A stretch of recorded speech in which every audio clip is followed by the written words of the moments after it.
Chapter number 4। देखो air क्या है, एयर एक ब्लैंकेट है जो कि हमारी अर्थ के, तो एयर क्या है, एक अर्थ के ऊपर एक ऐसी लेयर है ना, जिसको हम एटमॉस्फेयर बोलते हैं।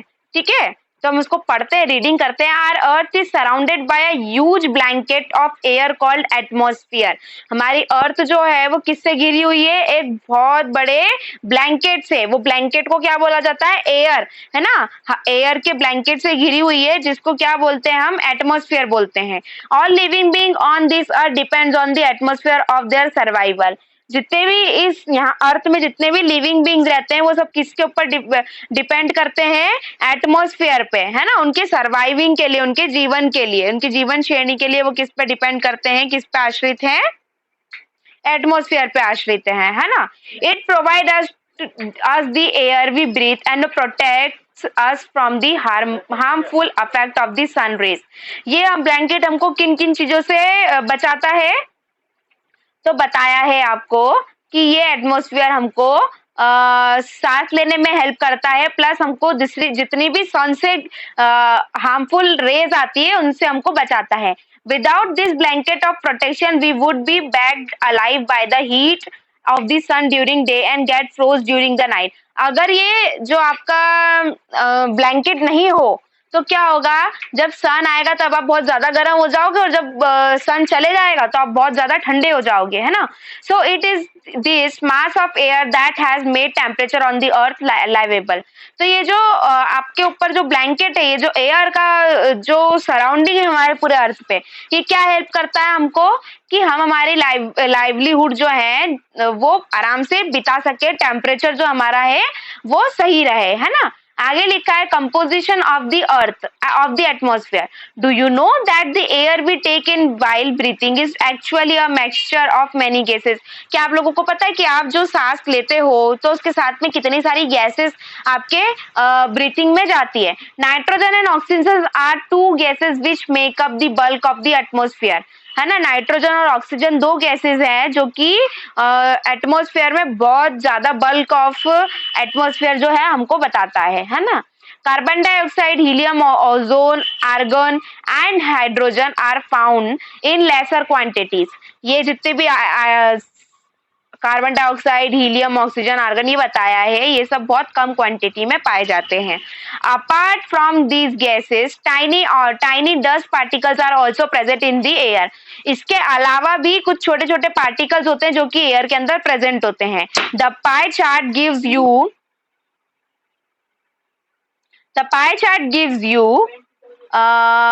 The percentage of different constituent of air. देखो जो ये पाई चार्ट बताया है, इसके अंदर क्या है, नाइट्रोजन सबसे ज्यादा गैस है, उसके बाद में ऑक्सीजन, और उसके बाद में कुछ अमाउंट ऑफ आपकी कौन सी है, अदर गैसेस। कुछ अमाउंट ऑफ अदर गैसेस कौन सी है, 0.04% ऑफ अदर गैसेस जो है आपकी प्रेजेंट है। ठीक है, आर्गन जो है 0.93% जो है आपके एटमोस्फेयर में प्रेजेंट है। ऑक्सीजन कितना है, 21%। सीओडी कितना, CO2 कितना है, 0.03%। और नाइट्रोजन 78% जो है हमारी अर्थ पे है। ठीक है, when nitrogen is the most plentiful gas in the air, है ना। नाइट्रोजन जो है वो सबसे ज्यादा पाए जाने वाली गैस है हमारे एटमॉस्फेयर में। We inhale, we take some amount of nitrogen into our lungs and exhale it. हम क्या करते हैं, कुछ अमाउंट ऑफ नाइट्रोजन जो है उसको इनहेल करते हैं, मतलब अंदर ले लेते हैं, और फिर उसको ही एक्सहेल कर देते हैं, मतलब बाहर छोड़ देते हैं। But plants need nitrogen for their survival. Plants को क्या चाहिए, नाइट्रोजन चाहिए उनकी लाइवलीहुड के लिए, उनके जीवन के लिए। They can not take nitrogen directly from the air. Nitrogen को डायरेक्टली वो एयर के थ्रू नहीं ले सकते हैं। Bacteria that lives in soil and roots of this some plants, जो वो बैक्टीरिया जो होते हैं आपके, है ना, जो कि रूट्स के अंदर होते हैं प्लांट्स के, वो क्या करते हैं, प्लांट्स को नाइट्रोजन गैस जो है वो इनडायरेक्टली बेचते हैं। ठीक है, oxygen is the second most plentiful gas in the air. Plentiful मतलब होता है, प्लेंटीफुल मतलब ज्यादा पाए जाने वाली, है ना। तो आगे लिखा है humans and animal takes oxygen from the air as they breathe. जब भी ह्यूमन बीइंग या फिर एनिमल जब भी ब्रीथिंग करते हैं तो वो कौन सी एयर लेते हैं, ऑक्सीजन लेते हैं, है ना। Green plants produces oxygen during photosynthesis. क्या होता है, जितने भी ग्रीन प्लांट्स है वो ऑक्सीजन लेते हैं जब फोटोसिंथेसिस की प्रोसेस होती है। In this way oxygen contain in the air remain constant. इस हिसाब से क्या होता है, जो ऑक्सीजन है एयर के अंदर वो उतना का उतना ही रहता है, ठीक है। If we cut trees then this balance get disturbed. क्या होता है, अगर कभी हम लोग ट्रीज को कट कर दें तो क्या होगा, यहाँ पर जो बैलेंस है गैसेस का वो डिस्टर्ब हो जाएगा, ठीक है। Carbon dioxide is another important gas. CO2 जो है वो एक अदर इंपॉर्टेंट गैस है। वो कैसे है, क्योंकि जो ग्रीन प्लांट्स है वो कार्बन डाइऑक्साइड ही लेते हैं, है ना। कार्बन डाइऑक्साइड ही रिलीज कर ऑक्सीजन रिलीज करते हैं और कार्बन डाइऑक्साइड लेते हैं ताकि वो फूड बना सके। ह्यूमंस और एनिमल रिलीज कार्बन डाइऑक्साइड, पर वहीं पर पे ह्यूमन बीइंग का क्या होता है, कार्बन डाइऑक्साइड जो है वो छोड़ते हैं, है ना। इनहेल क्या करते हैं, ऑक्सीजन करते हैं, ठीक है। आगे लिखा है the amount of carbon dioxide released by humans or animals seems to be equal to the amount used by the plants, which makes a perfect balance। क्या होता है, जितना कार्बन डाइऑक्साइड हम छोड़ते हैं उतना ही कार्बन डाइऑक्साइड प्लांट्स और जितने भी ग्रीन प्लांट्स होते हैं वो सब इनहेल करते हैं, तो बैलेंस जो है वो बना हुआ रहता है हमेशा, ठीक है। आगे लिखा है however the balance is upset by burning of fuels such as coals and oils। क्या होता है, कभी कभार जो बैलेंस है ये कभी कभार थोड़ा गड़बड़ हो जाता है। कब होता है, जब हम फ्यूल्स वगैरह जलाते हैं ना अननेसेसरी, तो उससे CO2 बाहर निकलता है। they add billions of tons of carbon dioxide into the atmosphere each year। क्या मैंने बताया कि बहुत सारा एटमॉस्फेयर में क्या होता है, कार्बन डाइऑक्साइड फिर इंक्रीज हो जाता है। As a result the increase volume of carbon dioxide is affecting the earth weather and climate. ज्यादा अमाउंट ऑफ अगर हमारे पास में क्या रहेगा, कार्बन डाइऑक्साइड रहेगा, तो वो किस चीज को अफेक्ट करेगा, वो हमारे एटमॉस्फेयर को अफेक्ट करेगा। अब यहाँ पर दिया है structure of the atmosphere. Atmosphere का कैसा स्ट्रक्चर है, our atmosphere is divided into 5 layers starting from the earth surface. 5 layer में हमारा जो अर्थ की सरफेस है वो डिवाइड है। कैसे है, this are troposphere, stratosphere, mesosphere, thermosphere and exosphere. ये कितने 5 नाम दे के रखे हैं। अब पढ़ते हैं इनके बारे में वन बाय वन कि ये क्या चीज है। ट्रोपोस्फियर क्या है, this is the layer most important layer of the atmosphere. ये सबसे पहली और सबसे इंपॉर्टेंट लेयर है एटमॉस्फेयर की। इसकी एवरेज हाइट कितनी है, 13 किलोमीटर है ना। जब भी हम एयर ब्रीथ करते हैं तो ये हमारे साथ में क्या होती है, ऑक्सीजन के साथ में ये एग्जिस्ट करती है, ठीक है। Almost all the weather phenomena like rainfall, fog and hailstorm occurs this layer.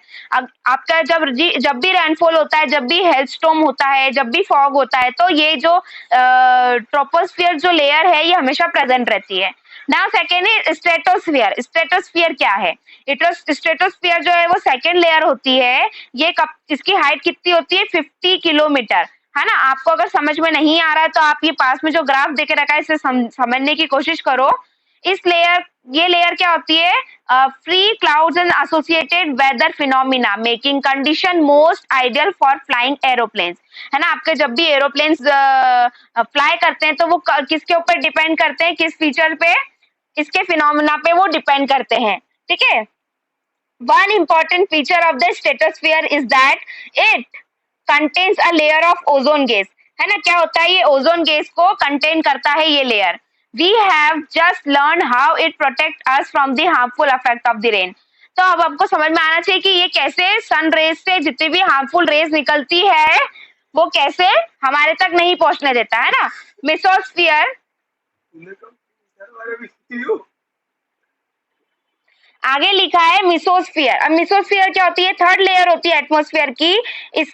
इसको हम स्ट्रेटोस्फियर के जस्ट नीचे होती है ये, है ना। इट एक्सटेंड अप टू, इसकी हाइट कितनी होती है, 80 किलोमीटर होती है, ठीक है। और meteorites burn up is this layer. जब भी मेटेरोराइट्स हमने पढ़ा है, जब भी वो एंटर करते हैं इस लेयर पे तो वो बर्न करना स्टार्ट कर देते हैं, ठीक है। फिर आगे आते हैं थर्मोस्फियर पे। अब थर्मोस्फियर कौन सी लेयर है, थर्मोस्फियर फोर्थ लेयर है, ठीक है। ये थर्मोस्फियर मतलब टेम्परेचर से रिलेटेड ये लेयर है। इसकी हाइट जो है इंक्रीज होती रहती है, ठीक है। रैपिडली इंक्रीज हाइट, इसकी हाइट हमेशा इंक्रीज होती रहती है। Ionosphere is a part of this layer. जो आइनोस्फीयर है ये इसी का पार्ट है, किसका, थर्मोस्फीयर का, है ना। It extend between 80 400 kilometre. ये 80 से 400 किलोमीटर तक फैली हुई है, this layer helps in radio transmission. ये जो लेयर है वो किस में हमारा साथ देती है? जब रेडियो की लाइंस जो होती है ना, तब वो इधर से उधर जब जाती है तब वो क्या करती है, यही लेयर हेल्प करती है उनके ट्रांसमिशन के लिए। आगे लिखा है that this layer helps in radio transmission. In fact, radio was transmitted from the earth are reflected back to the earth by this layer. क्या होता है, जब भी रेडियो वेव्स जैसी आती है वो कैसे ट्रांसमिट होती है? अर्थ से रिफ्लेक्ट होकर के वो वापस से उस लेयर में वापस पहुंच जाती है। अब हम बात करेंगे लास्ट लेयर की, जो कि है एग्जोस्फियर। ये सबसे ऊपर की लेयर होती है एटमॉस्फेयर की, जिसको एग्जोस्फियर बोला जाता है। ये लेयर जो होती है ये बहुत थीन लेयर होती है ना। Light gases like helium hydrogen float into space from here. जितनी भी ये हीलियम हाइड्रोजन बता रहे हैं ना, ये जो गैसेस होती है, तो ये जो लेयर है वो बताती क्या है कि इसके अंदर हीलियम हाइड्रोजन ऐसी सारी गैसेस जो है वो रहती है। Now weather and climate, is it going to rain today? Climate और वेदर क्या है ना, क्लाइमेट और वेदर क्या है, तो हमको पता चल जाता है ना कि आज पानी गिरने वाला है या आज पानी नहीं गिरने वाला है। Will it be bright and Sunny today? क्या आज आज क्या मौसम अच्छा रहेगा, सूरज निकलेगा नहीं निकलेगा? How many times have we heard this from anxious cricket fans speculating the fact of one day match, है ना। जब भी हम लोग क्रिकेट देखते होंगे तो उसके अंदर बता देते हैं ना कि आज मौसम जो है वो ऐसा रहेगा, या फिर हम समाचार पढ़ते हैं जब भी, तब हमको पता चल जाता है कि आज का मौसम जो है वो ऐसा रहने वाला है ना। If we imagine our body to be a radio and then mind its speaker, weather is sometime that fiddles with its control knobs. Weather is the are to are day to day condition of the atmosphere. Weather क्या है कि वो घंटों की या फिर दिन दिन की हमको क्या बताता है, कंडीशन बताता है। जैसे आज ऐसा रहने वाला है, कल ऐसा रहने वाला है, ठीक है।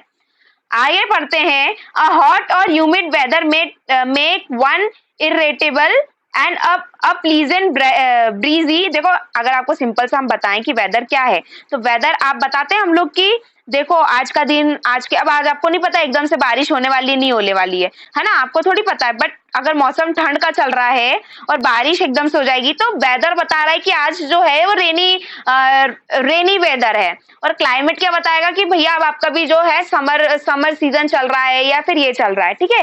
टेम्परेचर की बात करें अगर यदि हम टेम्परेचर की बात करते हैं तो हम हर दिन अलग अलग टेम्परेचर फील करते हैं, है ना। The degree of hotness and coldness of air is known as temperature. किस डिग्री से हॉटनेस बढ़ रही है या कोल्डनेस बढ़ रही है, कितना ठंडा है कितना गर्म है, उसको हम क्या बोलते हैं, टेम्परेचर बोलते हैं, ठीक है। The temperature of the atmosphere changes not only between day and night but also from the season two season. क्या होता है, टेम्परेचर जो है वो हमेशा एटमॉस्फेयर के हिसाब से चेंज नहीं होता है, वो हमेशा दिन और रात के हिसाब से भी चेंज होता है, सीजन के हिसाब से भी चेंज होता है। Summers are hotter than winters. Summer जो है वो ज्यादा गर्मी वाले होते हैं as compare to winters. Winters में क्या होता है, आपकी ठंड होती है ना।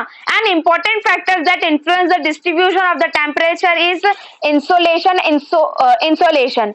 क्या होता है, एक इंपॉर्टेंट फैक्टर जो कि किसको इन्फ्लुएंस करता है, टेम्परेचर के डिस्ट्रीब्यूशन को इन्फ्लुएंस करता है, उसको क्या बोलते हैं, इंसोलेशन बोलते हैं। Insolation is the incoming solar energy interrupted by the earth. क्या होता है इंसोलेशन? इंसोलेशन क्या है, सोलर एनर्जी जो कि अर्थ में आने वाली है, इंटरप्ट करने वाली है ना, उसको बोला जाता है।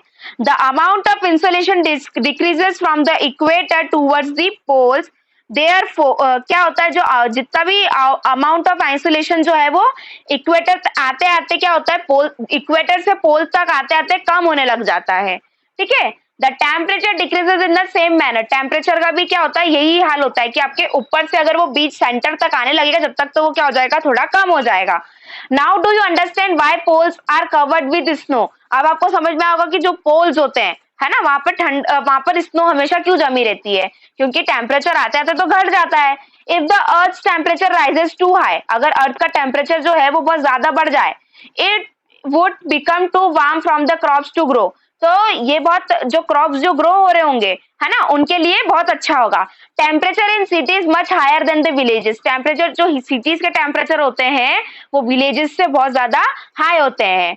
The concrete and metals in the building and the asphalt of roads get heated during the day. क्या होता है, आपकी बिल्डिंग्स वगैरह और आपकी जो छत होती है या फिर आपकी जो सड़क होती है वो क्या होती है, दिन के समय में बहुत ज्यादा गर्म हो जाती है ना। This heat is release during the night. अब यही हीट क्या होती है, कब रिलीज होती है, रात के समय पर। रात के समय पर बोलते हैं ना हम जनरली कि अब क्या ठंडा महसूस हो रहा है। Also, the crowded high-rise building of the societies trap the warm air and thus rises temperature of the cities। क्या होता है कि कई बार बहुत सारा क्राउड जो होता है वो भी क्या करता है, आपका सिटीज में टेम्परेचर इंक्रीज कर देता है।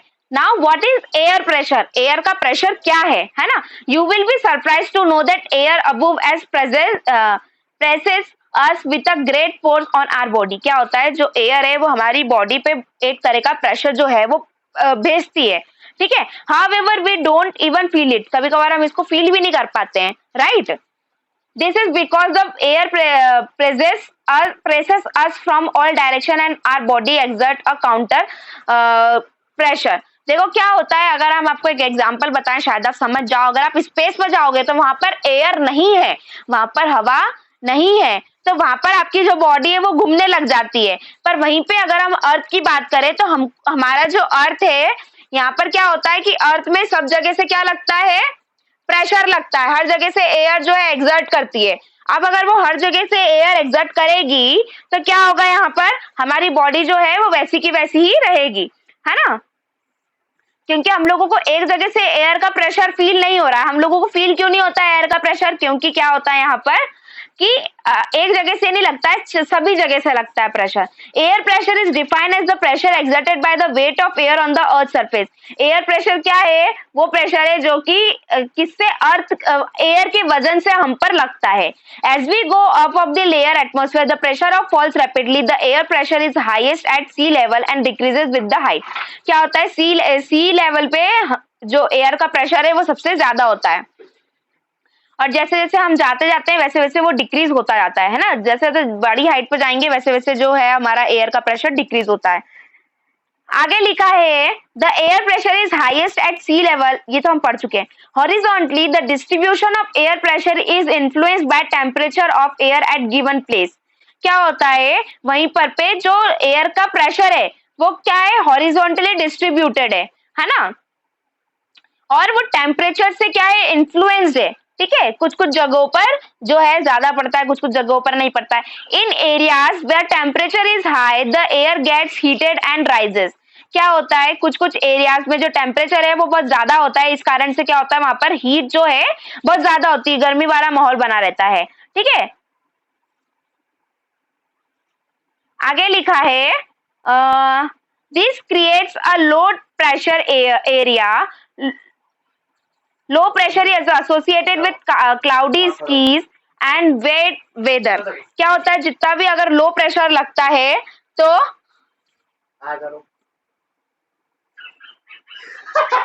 आगे लिखा है, विंड पढ़ते हैं अब आगे। क्या, सॉरी, ये लास्ट लाइन जो आपकी थी वो ये थी कि अगर हम लोग एयर जो है वो हमेशा हायर प्रेशर से लोअर प्रेशर पे जाती है ना। जो हायर प्रेशर वाला एरिया है वहां से लोअर प्रेशर वाले एरिया पे जाती है ना। आगे लिखा है, विंड के बारे में पढ़ते हैं अब।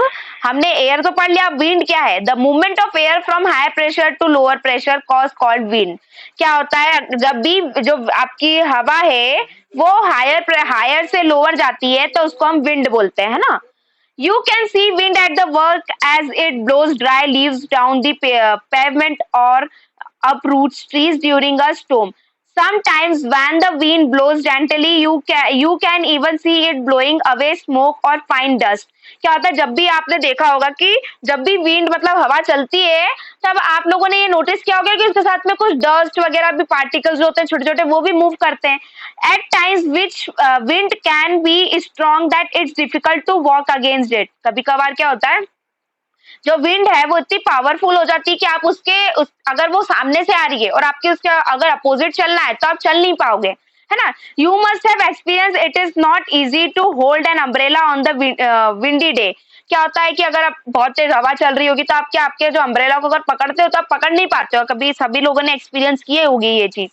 Think of some other example when strong winds have created. कुछ एग्जाम्पल्स ऐसे हैं जिसमें आप पता लगा सकते हो कि विंड जो है वो बहुत ज्यादा पावरफुल होती है। Wind can B broadly divided into 3 types. Wind को 3 तरीके से डिवाइड करके रखा है। परमानेंट विंड क्या होती है? The trade winds westerlies and westlers and eastlers are the permanent winds. They blow constantly throughout the year in particular direction. क्या होता है? एक पर्टिकुलर डायरेक्शन में ये परमानेंट विंड जो है वो पर्टिकुलर डायरेक्शन में वेस्ट और ईस्ट परमानेंट चलती ही है ना। सेकेंड है seasonal wind. This wind changes their direction in the different season. For example monsoon in India. देखो क्या होता है सीजनल विंड की अगर हम बात करें तो सीजन के हिसाब से, जैसे कि मॉनसून में आपके बारिश के मौसम में जो हवा चलती है बहुत ज्यादा तो वो सीजनल विंड हो गई, है ना। लोकल विंड क्या है? This blows only during a particular period of day. Local wind क्या, जैसे परमानेंट विंड आपकी जो अभी चल रही होगी आराम से, है ना, वो हमेशा चलती है। फिर सीजनल विंड वो कि जो ठंड के मौसम पे आएगी, गर्मी के मौसम में एकदम गरम गरम वाली जो हवा चलती है वो सीजनल विंड हो गई, है ना। ठंड के मौसम में ठंडी हवा चलती है, बारिश के मौसम में अपने अकॉर्डिंग चलती है। तो लोकल विंड क्या है? लोकल विंड वो है जो पर्टिकुलर डे या फिर पर्टिकुलर ईयर पे चलती है, ठीक है, किसी स्मॉल एरिया पे। For example land seas breeze. Do you recall the hot और ड्राई? जैसे जैसा वहां का मौसम होता है उस हिसाब से वो जो विंड है वो चलती है। आगे देखते हैं, मॉइस्चर के बारे में आपको बताया गया है। जैसे लू के बारे में बताया, तो लू क्या है? एक लोकल विंड हो गई। आगे लिखा है मॉइस्चर के बारे में। When water evaporates from land and different water bodies।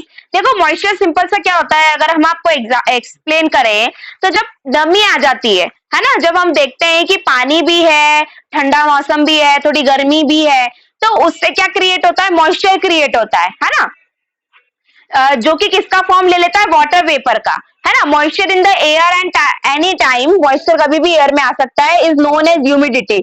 उसको ह्यूमिडिटी भी बोलते हैं, नमी भी बोलते हैं, है ना। When the air is full of water vapour we call it humid day.